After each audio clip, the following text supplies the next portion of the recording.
ॐ नमो भगवते वासुदेवाय। अथ पञ्चविंशोऽध्यायः।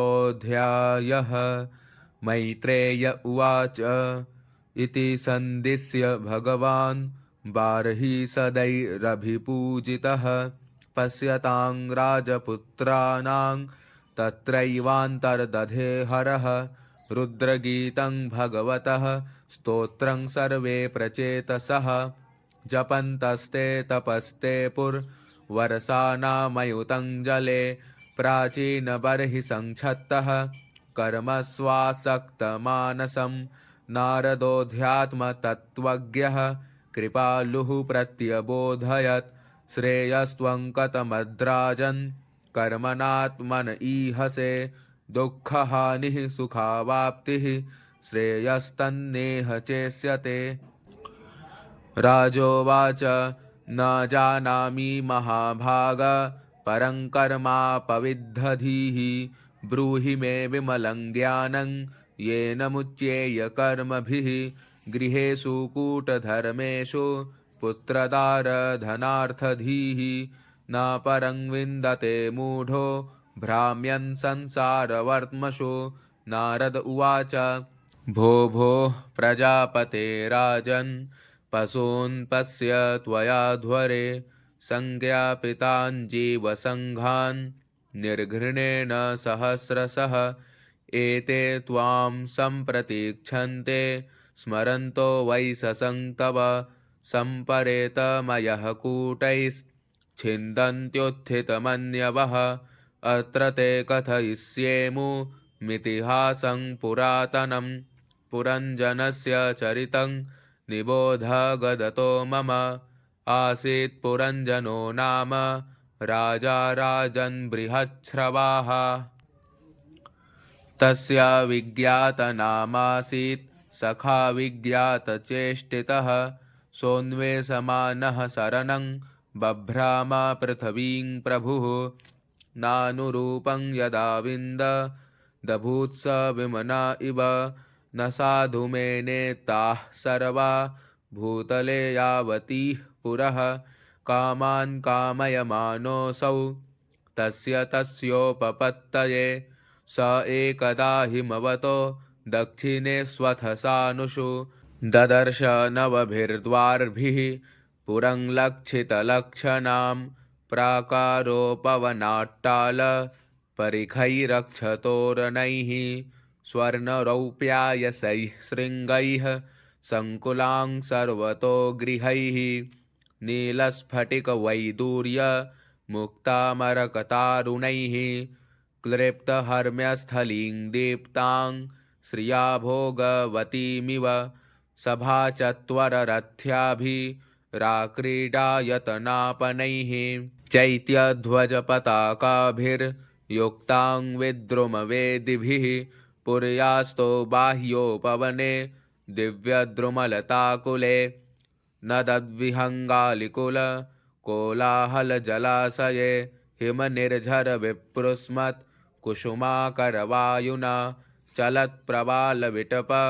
नलिनीतटसम्पदि नानारण्यमृगव्रातैरनाबाधे मुनिव्रतैः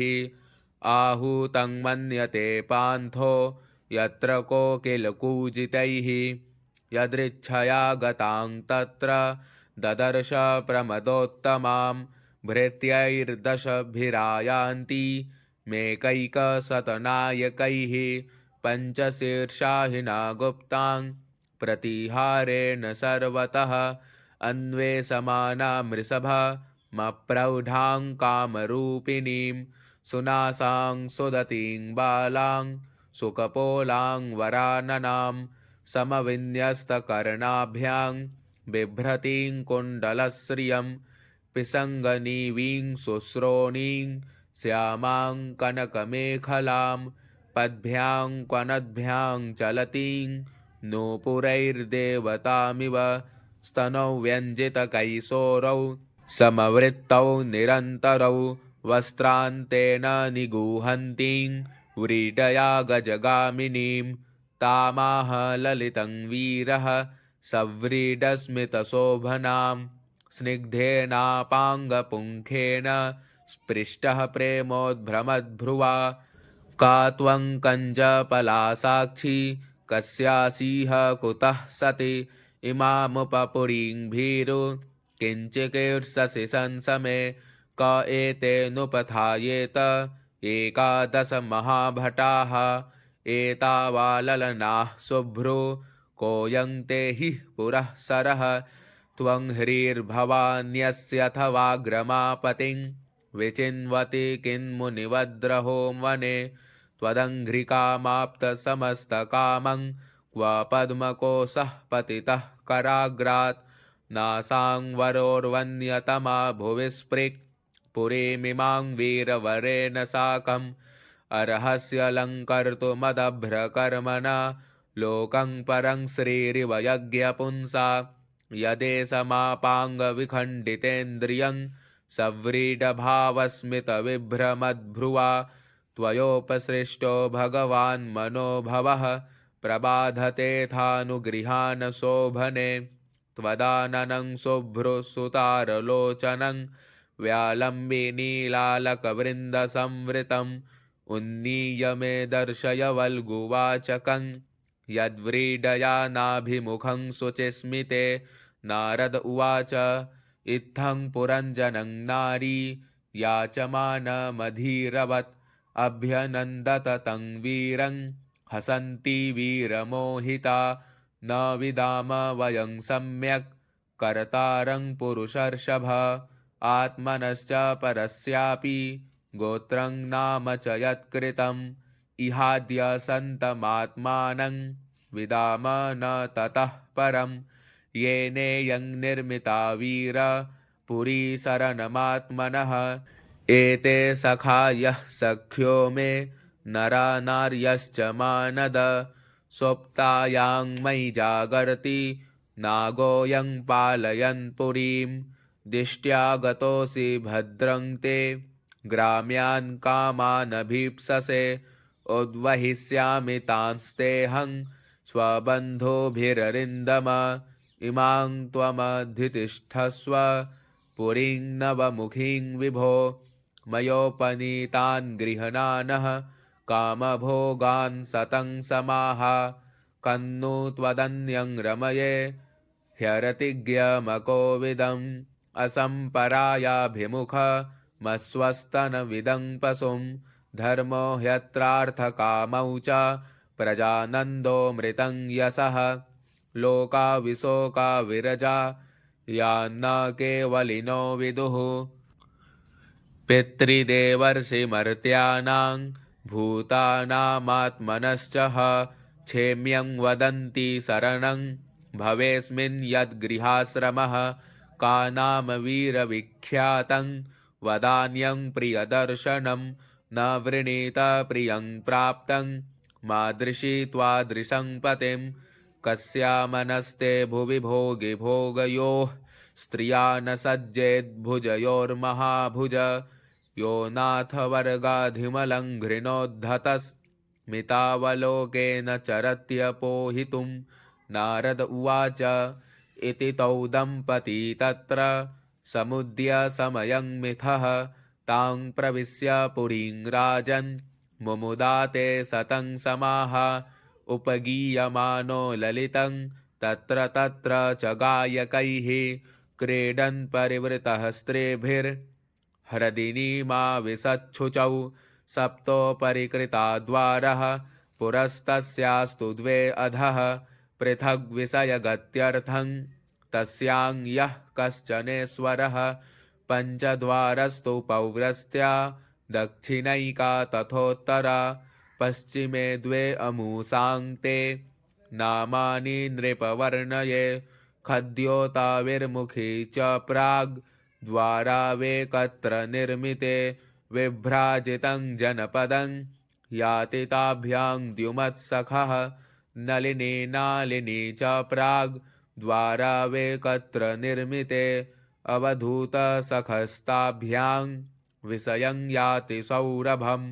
मुख्या नाम पुरस्ताद्वास्तयापन बहूदनौ विषयौ याति पुरराड्र सज्ञविपणान्वितः पितृहुर्नृपपुर्याद्वार दक्षिणेन पुरञ्जनः राष्ट्रं दक्षिणपञ्चालं याते श्रुतधरान्वितः देवहुर्नाम पुर्याद्वा उत्तरेण पुरञ्जनः राष्ट्रमुत्तरपञ्चालं याते श्रुतधरान्वितः आसुरीनाम पश्चाद्वास्तया याति पुरञ्जनः ग्रामकं नाम विषयं दुर्मदेन समन्वितः निर्ऋतिर्नाम पश्चाद्वास्तया याति पुरञ्जनः वैशसं नाम विषयं लुब्धकेन समन्वितः अन्धावमीशां पौराणां निर्वाक्पे संस्कृतावुभौ अक्षन्वतामधिपतेस्ताभ्यां याति करोति च स यर्ह्यन्तः पुरगतो विसूचीन समन्वितः मोहं प्रसादं हर्षं वा याति जायात्मजोद्भवम् एवं कर्मसु संसक्तः कामात्मा वञ्चितो बुधः महिषी यद्यदीहेत तत्तदेवान्ववर्तत क्वचित् पिबन्त्यां पिबति मदिरां मदविह्वलः अश्नन्त्यां क्वचिदश्नाति जक्षत्यां सह जक्षिति क्वचित् गायति गायन्त्यां रुदत्यां रुदति क्वचिद्धसन्त्यां हसति जल्पन्त्यामनुजल्पति क्वचिद्धावति धावन्त्यां तिष्ठन्त्यामनुतिष्ठति अनुशेते शयानाय मन्वास्ते क्वचिदासतीं क्वचिच्छृणोति शृण्वन्त्यां पश्यन्त्यामनुपश्यति क्वचिज्जिघ्रति जिघ्रन्त्यां स्पृशन्त्यां स्पृशति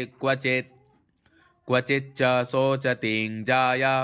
मनुशोचति दीनवत् अनुहृष्यति हृष्यन्त्यां मुदितामनुमोदते विप्रलब्धो महिष्यैवं सर्वप्रकृतिवञ्चितः नेच्छन्ननुकरोत्यज्ञः क्लैब्यात् क्रीडामृगो यथा। ओम जय जय श्रीमद्भागवते महापुराणे पारमहंस्यां संहितायां चतुर्थस्कन्धे पुरञ्जनोपाख्याने पंचविंशोत्सवः। श्रीकृष्णार्पणमस्तु।